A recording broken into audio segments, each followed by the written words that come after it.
રોજ એક જ જગ્યાએ એક જ ટાઈમે ભગવાનના સત્સંગ માટે ભેગા થવું ને એ પણ કર્મ યોગ અને ભક્તિની ટોચ છે. કારણ કે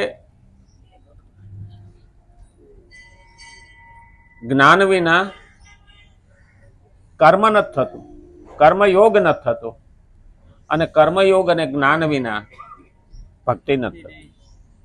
આપણને એવું લાગે કે હું ખાલી ભક્તિ કરી લઉં તો ચાલશે નહીં. ભક્તિ આપણે એટલું જ માનીએ છીએ કે દીવો બત્તી માળા વ્રત આ બધું આપણે કરીએ એટલે ભક્તિ થઈ ગઈ. ના, એ તો એના સાધન છે, એના મારફત આપણે એના તરફ જઈએ છીએ. એટલે દીવો બત્તીને હું ના નથી પાડતો. હા, ઘણા એવું ન સમજી બે કે આપણને તો દીવો બત્તી ના પાડી. નહીં, દીવો બત્તી કરવાના, એ રસ્તે જઈશું ને તો એના પગથિયા છે એક એક એક એક પછી. પણ હકીકતમાં તો ભગવાન એમ કહે છે એકલું કર્મ કરવાથી ભગવાન મળી નથી જતો. આ તો ટૂંકું ટચુકડું છે નામ રામ, નામ બોલ. હકીકતમાં આપણને ટૂંકો લાગે હો રામ.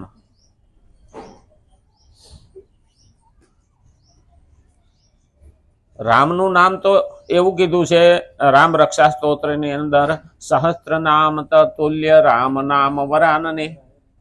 સહસ્ત્ર નામ તતુલ્ય, એક નામ ભગવાનનું લો એના બદલે રામનું નામ લો એટલે 1000 ભગવાનના નામ બરાબર છે. એક સહસ્ત્ર નામ તતુલ્ય રામ નામ વરાનને. હકીકતમાં નામ લેવું ને એમાં પણ મન, બુદ્ધિ, ચિત્ત, અહંકાર અને આત્મા આ જોડાયેલો હોવો જોઈએ. નહીં તો લેવા ખાતર લઈ લઈએ. ભગવાને વનમાં ગયા ત્યારે લક્ષ્મણને કહ્યું હતું ઉત્તર દિશામાં જાતો નહીં. તો ઘણી વખત આપણને કીધું હોય કે ઘરમાં પણ કે આ ડબ્બો ખોલતા નહીં કોઈ, એટલે આપણને પહેલા એ ખોલવાનું મન થાય. અને લક્ષ્મણને પણ એવું જ મગજમાં ઘૂસી ગયું, કેમ ઉત્તર દિશામાં જવાની ના પાડી. એમાં એક વિચારમાં એ ઉત્તર દિશામાં હાલતા થયા એટલે એક વડલો આવ્યો. વડલે પાંદે પાંદે પક્ષી હતા, રામ રામ રામ રામ બોલતા હતા. લક્ષ્મણે કીધું કઈ નજીકમાં જ રામ છે તો ત્યાં દર્શન કરી આવો ને મળી આવો ને. અરે ભાઈ કે તું તારે રસ્તે જા ને, એ તો અમારી ભાષા છે. લક્ષ્મણને નવાઈ લાગી. આ કળિયુગમાં જયારે રામને પૂછ્યું ને લક્ષ્મણે કે આવું કેમ કીધું, તમે નજીકમાં હતા તો દર્શન કરવાનું આવ્યા. કે તો કળિયુગમાં એવા થાય ને 99% ખાલી ભાષા જ વાપરશે. હા, એટલે તો મુખ મેં રામ બગલ મેં છુરી, આવી કહેવત પડી. એમનેમ છે. રામ નામ મહત્વની વસ્તુ છે, પણ આપણે કઈ ભાવથી લઈએ છીએ, કયા હેતુથી કરીએ છીએ એ મહત્વનું છે. અર્જુનને પણ ભગવાન કહે છે કર્મયોગ કર્યા વિના છૂટકો નથી. તું કર્મ તો કરવાનો જ છો, બેહી રહેવાનો નથી. શ્રીમદ ભગવદ્ ગીતા 3 અધ્યાય 20મો શ્લોક આપણે જોઈએ છીએ. ખરેખર કર્મયોગ ઉપર ભગવાને બહુ ભાર મૂક્યો. એનું મહત્વ શું? આમ તો જોવા જઈએ ને તો કર્મ છે એ કર્યા પછી માગવું નથી પડતું. સારું કર્યું હોય, ખાતું કર્યું હોય, આપણે ના પાડશું તોય આવશે. કર્મ આપણે ના પાડશું ને તો પણ એ આવશે. એને આપણે ના નહીં પાડી શકીએ. કારણ કે ભગવાન કે કર્મણ્યવાધિકાર તે મા ફલેષુ કદાચન. કર્મ કરવા ઉપર તારો અધિકાર છે. તું સ્વતંત્ર છે. હું તને હાથ નહીં પકડું, ખરાબ કરીશ તોય હું હાથ નહીં પકડું. તારામાં સમજણ હોય તો સારું કર્મ કહે, સાચું કર્મ કહે.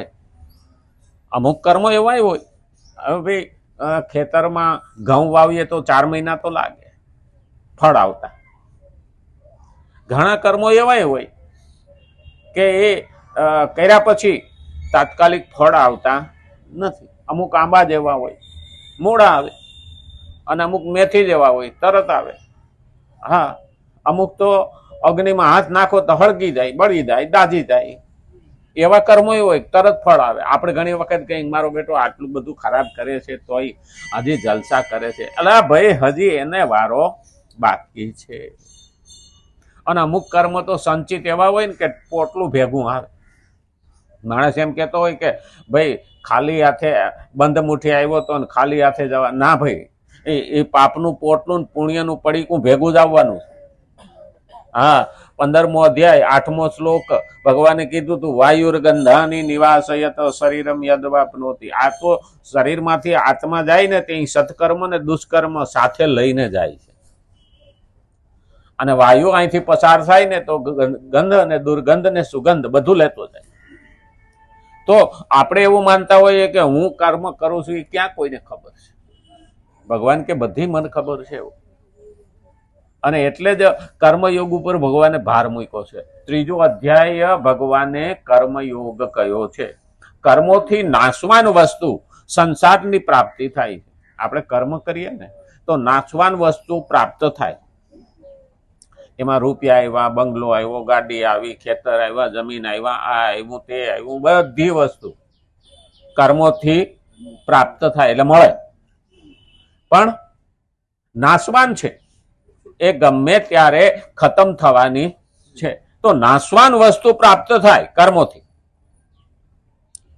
અવિનાશી વસ્તુ એટલે પરમાત્મા નહીં. અવિનાશી જેનો નાશ થતો નથી એવી થતી નથી. કર્મોથી એવી નથી થતી. તો શેનાથી થાય? તો પહેલા કીધું છે કર્મયોગ.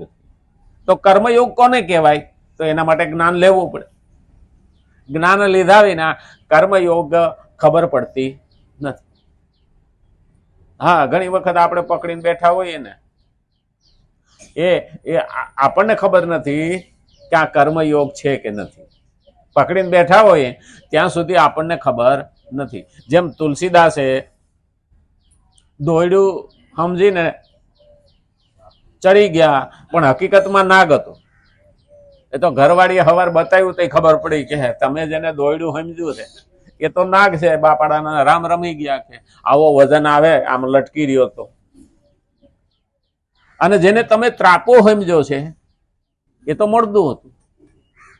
હકીકતમાં સંસારમાં આપણી હારે આવું જ થાય છે. આપણે કર્મ કરીએ ને તે આપણને એવું જ લાગે છે કે હું કરું બરાબર જ છે. પણ બરાબર છે એ હું કરું છું કે નહીં ચકાસવાનો જગ્યા એટલે સત્સંગ, ભગવદ્ ગીતા. એને જ્યાં સુધી નહીં ખોલીએ ત્યાં સુધી આપણે કરીએ છીએ એ બરાબર છે કે નહીં એની ખબર પડશે નહીં. ભગવાને આમાં માણસને ભક્તિ, જ્ઞાન, કર્મ, યજ્ઞ, પુણ્ય, પાપ બધી વ્યાખ્યા કરી છે. ભગવાન કે હું આજે જ તને કહું છું એવું નથી. મેં અગાઉ વિવસ્વાનને કહ્યું. વિવસ્વાને ઇક્ષ્વાકુને કહ્યું, ઇક્ષ્વાકુએ મનુને કહ્યું, અને હવે હું તને કહું છું. ઋષિઓ અગાઉ કહી ગયા છે. એટલે ભગવાન પોતે માથે લેતા નથી. ભગવાન તો એમ કહે છે કે ભાઈ હું આ મારું કહું છું એવું નથી. આ તો અગાઉ કહેલું છે ને હું તને કહું છું. અને અહીંયા જે આપણે બોલીએ ને એ વ્યાસનું લખેલું છે અને ભગવાનનું બોલેલું છે એ જ કહીએ છીએ. આમાં આપણું ક્યાં આવે? અને આપણામાં એટલી ક્યાં હેસિયત હતી? માણસ જ્યારે એવું સમજે બેન કે મારામાં જ હેસિયત છે તે દિવસે ભગવાનને ભૂલી જાય, અહંકાર આવી જાય. ભગવાન આપણામાં અહંકાર આવવા નથી દેતો. એને ચિંતા છે મારા ભક્તનો નાશ નમે ભક્ત પ્રણશે. મારા ભક્તોનો નાશ હું ઈચ્છતો નથી. હા, દુઃખ આવે, દુઃખ આવે. આપણે એવું માનીએ છીએ કે દુઃખને સહન કરવાની ક્ષમતા પણ ભગવાન આપણને જ આપે. આપણી પરીક્ષા છે. દુઃખ આવે, તકલીફ આવે, મુશ્કેલીઓ આવે, એમાં આપણે હતાશ થવાનું નથી. ખોટું કરવા વાળા કદી હાર માનતા નથી. ખોટું કરવા વાળા કદી હાર માનતા નથી. એને ગમે એમ કોને તો એ હાર ન માને, સ્વીકારે જ નહીં. એક ખોટાને ઢાંકવા 1000 ખોટા કરે પણ તોય સ્વીકારે નહીં. અને સત્ય એને હારવા દેતું નથી. જે સત્ય ને રસ્તે ચાલે, જે સત્ય બોલે છે એને હારવા દેતું નથી. કારણ કે એને એવી કોશિશ કરવી જ નથી પડતી. ખોટા છે ને એને યાદ બહુ રાખવું પડે કે કાલ હું બોલ્યો હતો. હા, અને સત્ય છે એને કઈ યાદ રાખવાની જરૂર નથી. એ તો બોલી ગયો, એ કદી મિથ્યા થતું નથી. એટલે સત્યમાં અને અસત્યમાં આટલો ફરક છે. હા, સત્ય છે એ દેખાશે જલ્દી, ચમકશે જલ્દી, પણ એનો લાંબી ગતિ નથી. સત્યને પગ, અસત્ય જૂઠું એને પગ નથી, ખોટાને પગ નથી. એટલે એ ચમકશે બહુ, પણ સત્ય ભલે બહુ ચમકે નહીં, પણ ક્યારેય એ ધીમી ગતિએ ચાલે છે, પણ ક્યારેય નષ્ટ થતું નથી કે હારતું નથી. સત્યની ઉપર બહુ મહત્વનું છે. અને એટલે જ કીધું છે અવિનાશી વસ્તુ પરમાત્માની, અવિનાશી જેનો નાશ થતો નથી, એ ક્યારેય નષ્ટ થતી નથી. અને એટલે જ કીધું કેમ કે સઘળા કર્મો નાશવાન શરીર, ઇન્દ્રિયો, મન વગેરેના સંબંધથી જ થાય છે. આ શરીરથી, ઇન્દ્રિયોથી આપણે જ્યારે મેળવીએ ત્યારે એનાથી જ સંબંધથી જ થાય છે. જ્યારે પરમાત્માની પ્રાપ્તિ નાશવાનથી સર્વથા સંબંધ વિચ્છેદ થવાથી થાય છે. પરમાત્માની પ્રાપ્તિ ક્યાંથી થાય? નાશવાન વસ્તુથી નથી થતી. આપણે પેલા કહેતા ને કે લાકડાની આયરે તાંબાનો વાયર અડાડો ને એમાં કરંટ પેદા કરો તો લાકડામાંથી કરંટ પસાર થાય નહીં. એવી જ રીતે નાશવાન વસ્તુને અવિનાશી મળતો એના મારફત મળતી નથી. નાશવાન વસ્તુ છે એમાં તો ચૈતન્ય છે જ નહીં. તો પરમાત્માની પ્રાપ્તિ નાશવાનથી સર્વથા સંબંધ વિચ્છેદ થવાથી થાય. નાશવાન વસ્તુ જેટલી જ સંસારની છે એનાથી આપણે આઘાત થઈશું ને મનમાંથી. એટલે તો સ્વામી વિવેકાનંદની પરિસ્થિતિ નબળી હતી. મા દીકરો, મા વિધવા હતા અને ગરીબ પરિસ્થિતિ હતી, પણ મા ભગવતી એની હારે વાતું કરતી. જ્યારે પોતે માતાજી પાસે બેસી જાય સમાધિમાં, વાતો કરતી. તો કોઈ ડાયા માણસોએ એવું કીધું, કારણ કે સંસારમાં બે પ્રકારના ડાયા છે. એક ભગવાન તરફ જવા વાળા ડાયા છે, અને એક સંસારમાં કેવી રીતે રૂપિયા કમાવા અને કેવી રીતે આની જરૂર છે એ ડાયા કે, પણ થોડા અડધા વધારે. હા, આખા ડાયા તો છે પણ અડધા વધારે છે. એટલે એને સલાહ દીધી સ્વામી વિવેકાનંદને. હવે તારી હારે માતાજી ભગવતી વાતો કરે છે, હા, તો આ તારા ઘરની પરિસ્થિતિ કહી દેતો હતો. આવી પરિસ્થિતિ તો ન રહે, તું ગરીબ છો અને આવી મુશ્કેલી તો ના રહે.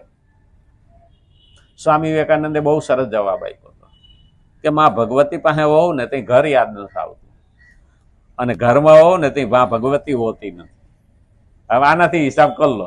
નાશવાન વસ્તુથી ભગવતી હારે મેળ બેસતો નથી, અને એમાં લીન થાવશું ત્યારે મને ઘર યાદ આવતું નથી. એટલે તો આદ્ય શંકરાચાર્ય લખી નાખ્યું બ્રહ્મ સત્ય જગત મિથ્યા.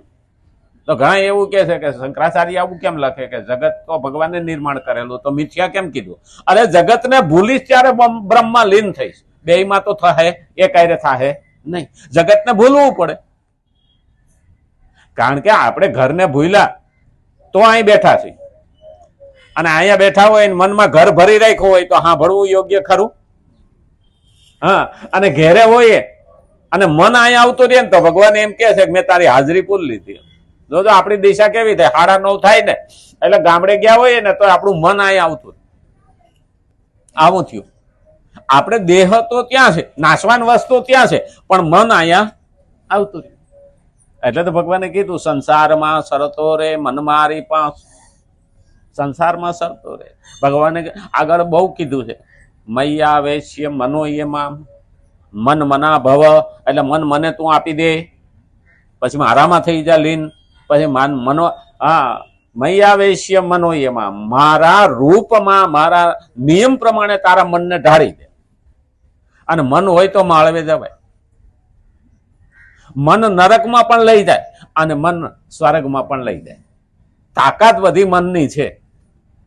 હવે આપણું મન મરેલું હોય ને તો પહેલવાન પણ લડી શકે નહીં. નહીતર પાતળો માણસ, નમાલો દેખાલો માણસ પણ જો એનું મન મજબૂત હોય ને, હા, તો એ લડાઈમાં પણ પહેલો નંબર આવે. અમારે એક શેઠાણી હતા, એ ઘડીએ ઘડીએ બાજુમાં દરબાર રહીએ બાપુ, તે આ પાતળા એવા, હા, તો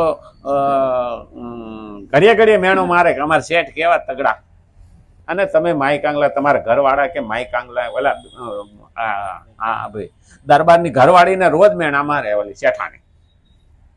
એટલે શેઠાણીને કે ને એટલે આ દરબારના ઘરવાળા ખાવા બેસે ને તો એમ કે છે કે આ બાજુવાળી કાયમ કે છે કે તમે પાતળા છો, આવું છે તેવું છે, અને ઈ કેવા તગડા.